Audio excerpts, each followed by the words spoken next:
A big issue here for us. Let's break it all down. The risk, what it means for investors. What we have with us, Ken Leon, CFRA Research Director of Equity Research, as well as Lee Munson, Portfolio Wealth Advisors, President and CIO. Gentlemen, good to see you. Earlier today, Treasury Secretary Janet Yellen said she's monitoring, quote, a few banks. Listen. There are recent developments that concern a few banks that I'm monitoring very carefully, and when banks experience financial losses, it is and should be a matter of concern. Indeed, a matter of concern. Ken, what is the collateral damage here? Well, it's not going to be systemic damage as much as sentiment for the financial sector and banks. We're seeing that in bank stocks today. Liquidity risk is really what's front and center. And since the financial crisis, what's in place, particularly for the largest banks, is diversification with their source of funds, their deposits, how they manage that. And the likelihood is that maybe the Fed this weekend with Janet Yellen is going to be working for a potential buyer for SVP Financial. That's what we think. Lee, what do you think when you take a look at the losses here, especially what's happening in some of the regional banks? First Republic, Western Alliance Bancorp, PacWest, among the worst performers in that group today. Is there a risk to some of those smaller players? Yes. Did you see Janet Yellen's eyes in that clip? Did you see how they got really wide-eyed? This is a big deal. Remember, everything counts in large amounts, as Depeche Mode said.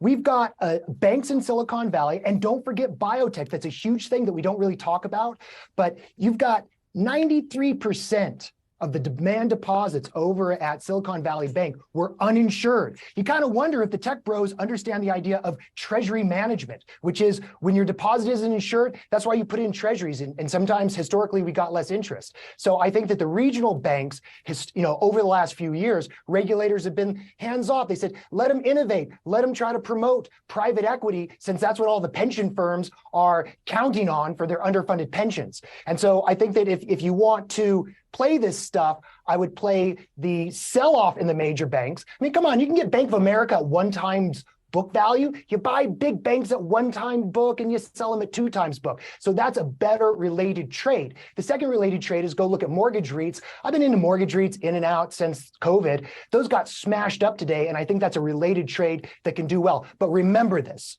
These regional banks did not have the handcuffs that the major money center banks have had since the great financial crisis. When there's smoke, there's going to be fire. So I don't think people should necessarily be bottom fishing.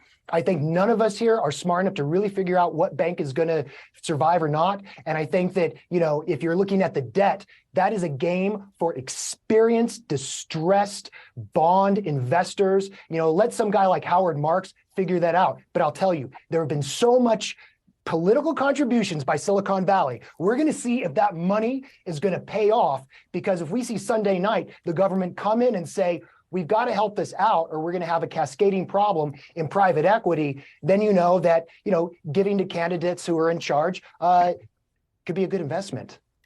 Ken, I know he had you with the Depeche Mode reference there. I know you had them on your Munson bingo card, but what's your reaction to his thoughts on the regional banks and the regulation as we look in the rearview mirror?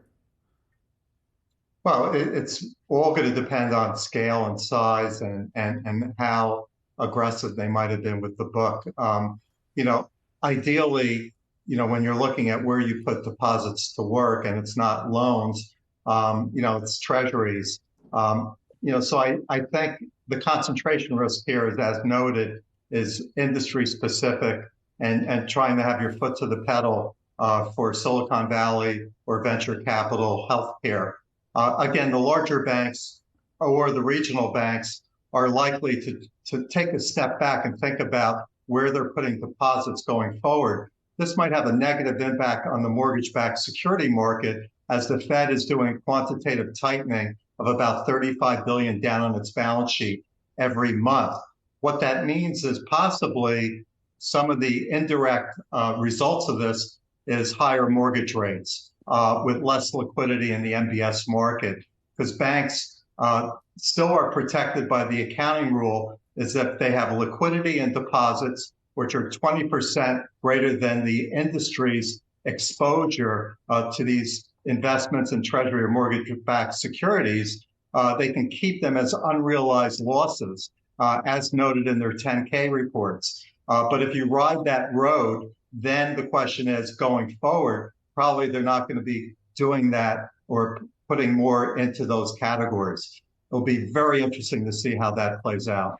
Lee, I know you were saying in terms of where you're seeing opportunity right now, you would recommend buying a Bank of America, that they look attractive at current valuations. When it comes to what you should avoid specifically within the regional banks, what is at the top of that list?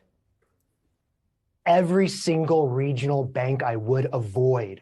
We don't know what the full extent of demand deposits, which are a much larger part of regional banks' liquidity, are going to be flying out, not just because of Silicon Valley. This was somewhat of a slow burner issue that just came to head this week, but also because you're looking at your local credit union, you're looking at your small bank, and you're saying, why am I getting 2.5%? Why don't I yank that out, throw it in my brokerage account, and buy some 6-month treasuries getting 4.5 or better? That is what the problem is, and we don't know. The smartest people in the room do not know how much effect that's going to be over the next 6 months, especially when the Fed has made it clear we're going to keep on it and we're going to keep raising short-term interest rates. I've got clients who are sending me a lot of money, not necessarily to put it in the market, but just say, can you just put this in a short-term treasury? Because I'm not getting anything at my small local bank. That's what the concern is. And I think when we talk about contagion, that's what it's about. People are using bank, I've got a Bank of America account, just for full disclosure. I'm not going to pull $100,000 out of it and put it in a 6-month treasury because there's other reasons why you use a big bank. But the smaller stuff where you have the little passbook savings accounts, remember, this happened in the late 70s. It's going to happen again. It's going to happen right now. But I agree with Ken. Listen to Ken. He knows what he's talking about. This is not going to be a full-blown disaster. It's a regional bank. So just stay out of the group. Find something else to trade. Your reactions to that, Ken, and big banks, Shauna mentioned, saw $50 billion trimmed off their market cap on Thursday alone. Any further exposure for them? Yeah, so the blanket statement is if you had $100 billion or more in assets, your deposits were safe. It was a good mix of consumer or small business, but SVB Financial was $216 billion. If you read the FDIC release today, press release, the caveat is for those account holders that have more than $250,000.